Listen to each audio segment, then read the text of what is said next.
Masters on. Excuse me. Just give us time. We just got here. Thank you. So, any questions? Just your thoughts on Marcus and what he's going through right now and how much it affects the team. Well, I feel really bad for Marcus. Just I know how well he's playing right now. I know how hard he's worked to get ready for this moment.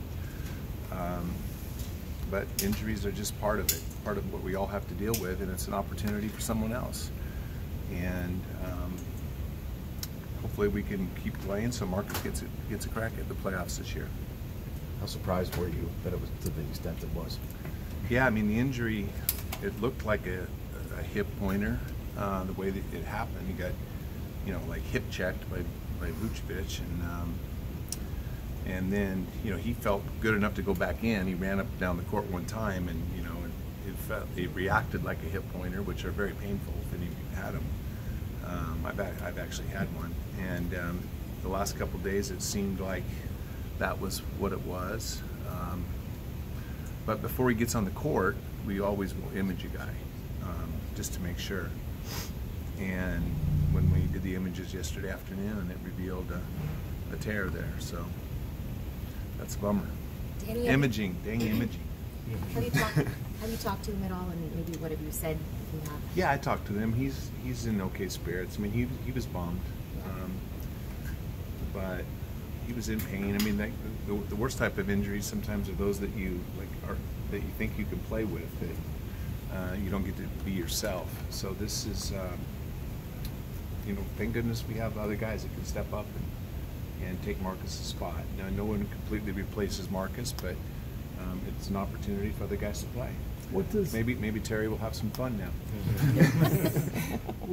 What does he have to do? Is it strictly rest? Good question. I don't know the treatment protocol, but I don't know. Did you feel okay about the protocol of him going back in the game? Like, did you wish there was a little more evaluation or something, that made it work? I mean, you always have to listen to the player. I mean, you sprain your ankle and you say, I can still play, and sometimes you can, and sometimes you go out there and you go, no, I'm hurting the team, or I'm going to re-injure it. So, I mean, thank goodness it was just ran up the court one time and ran back, and he knew he was not able to play. So, I don't put any blame on that. That's just, you always listen to the players, and we know Marcus is going to try to play if he can, and he couldn't. And just like there's, I certainly don't question Coach Stevens for playing him either. I mean, you got to play guys, and it was a good game and good competition. You can't go for a long period of time without getting reps and getting play. And the plan was to play those guys against Orlando, and leading up to that game, we didn't know if we had a home court advantage locked up until right before tip-off. So the guys were prepared and ready to play, and I don't think Brad was planning on playing Marcus in the fourth quarter, but it happened in the third. And you can't put him in bubble wrap. I remember in 1987 I got hurt in practice leading up to the playoffs, and it bothered me the entire playoffs, and I was never the same player. And but you got to practice, you got to have contact, and there's always risk of injuries. And what was your immediate reaction when the doctor told you before the situation? My immediate reaction was just I was bummed for Marcus, because he was really ready. He's had a terrific season, and I think he's even been better lately. And we need his defensive presence, and so now we're going to have, like last year we didn't have Kyrie and Gordon's offense, and this year we don't have Marcus's defense, and so the guys got to step up and play that role. It sounds pretty serious. Do you expect him back for the playoffs, or is it just kind of pay attention to it week by week? I mean, it's a very unusual injury, so I don't think we know for sure. And Marcus is a very unusual person and player, and so I don't know.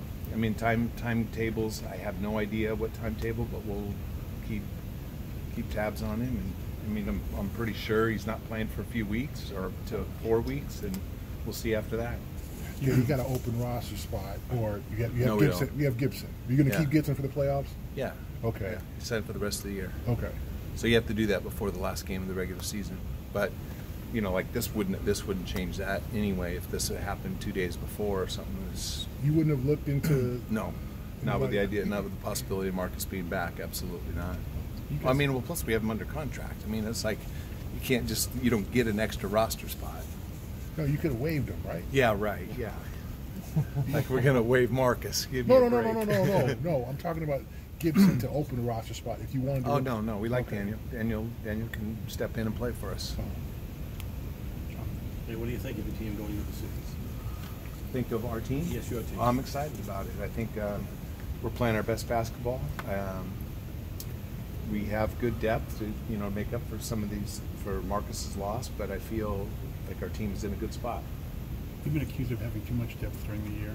You guys aren't getting enough runs, so this is kind of the payoff time now. Well, I mean, this is the test.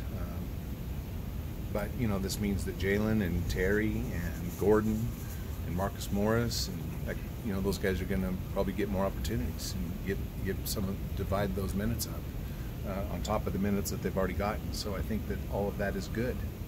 Those guys are all good players, and they've proven how capable they are. Has this been? I'm guessing the season hasn't gone to your expectations. Certainly, I don't think it's gone to the players' expectations either. It's kind of a good reset time to get your opportunity. Yeah, I think the playoffs are always fun that way. I mean, I keep thinking back to 2010 when we were 27-27 and to finish the season, and it was not looking good. It was not a real optimistic perspective, and that team had a 13-point lead in Game 7 of the NBA championship. Played probably the best basketball in the KG era. After that very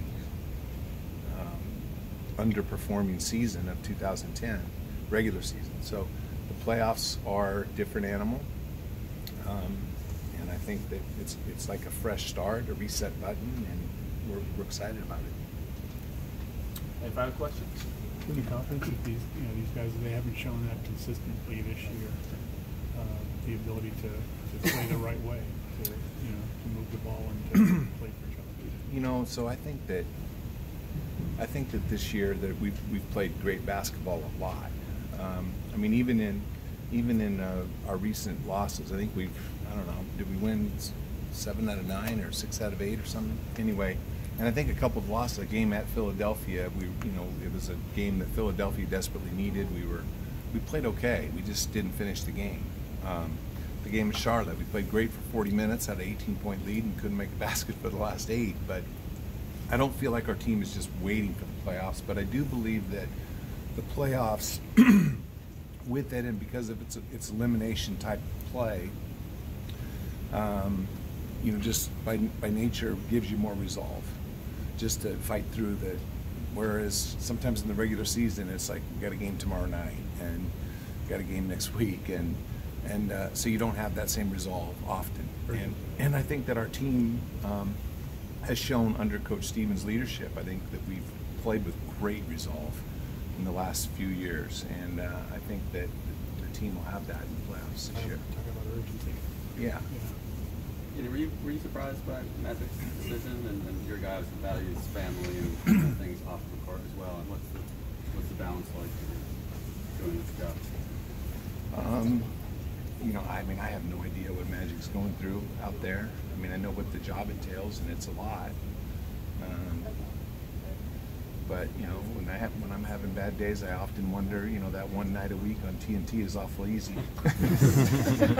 in contrast to this. So I certainly understand it, and I like Magic, and so I don't really have any idea what all went into his decision. What is the hardest part of the show? You guys. I don't want to get into that. It's a great job. I love it. He's been a superstar player.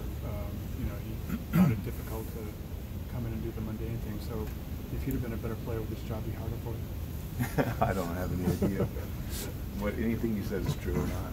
Thanks, Danny. Thanks, everybody. All right, guys. Thank you.